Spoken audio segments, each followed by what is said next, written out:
Alors, le premier chapitre de Majorer vos entretiens, puisque c'est le livre dont je vous parle, est une introduction générale. Il faut la lire.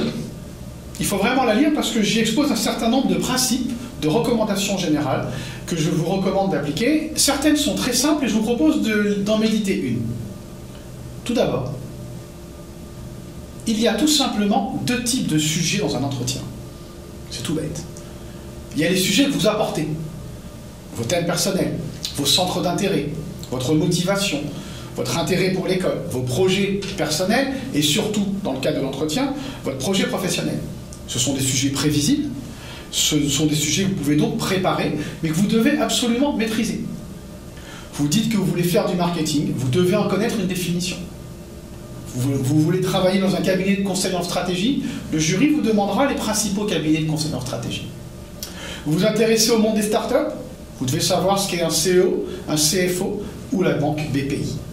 C'est impératif parce que les jurys ne sont pas très originaux et vous poseront des questions de ce type. Vous vous intéressez beaucoup à la Chine, vous devez savoir quel vote récent a modifié la constitution chinoise, ouvrant la voie à une présidence à vie. On ne vous pardonnera pas de ne pas le savoir, c'est un sujet que vous apportez, vous devez le maîtriser. Et vous l'avez compris, les autres sujets, ce sont ceux que le jury apporte. Soit des questions sur ce que vous dites, soit des rebonds sur vos mots. Vous utilisez un terme fort, le mot valeur. Le jury va vous interroger sur quelles sont vos valeurs, mais vous revenez à vous.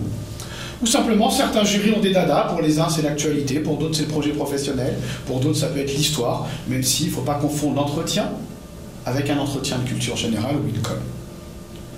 Cette catégorie est moins prévisible, le jury sera indulgent, mais ces catégories de sujets un petit peu inattendus vous apportent généralement beaucoup de points. Et vous l'avez compris, je suis très binaire. L'entretien se partage aussi entre les passages obligés et les passages imprévus. Les passages obligés, ça tombe très bien, c'est ceux que justement vous allez apporter vous-même. Un point important dans l'entretien et ces passages, c'est qu'il n'y a pas d'ordre. Ne prévoyez pas un plan. Ne dites pas, je l'ai entendu, c'est pour ça que je l'évoque, je vais commencer par parler de mon projet pro, puis après du sport, puis après de la musique et enfin de mes voyages. En agissant ainsi, vous oubliez simplement qu'il y a un jury dans la salle et qu'il est là pour orienter avec vous l'entretien et vous poser des questions. Le début, c'est le début, la fin, c'est la fin, ça, on n'y changera rien. Mais pour le reste, attention, ne prévoyez pas de plan. Et enfin, comme principe général, je voudrais simplement, pour vous rassurer si vous êtes inquiet, que vous gardiez en tête la chose suivante. Le principal sujet de l'entretien, c'est vous.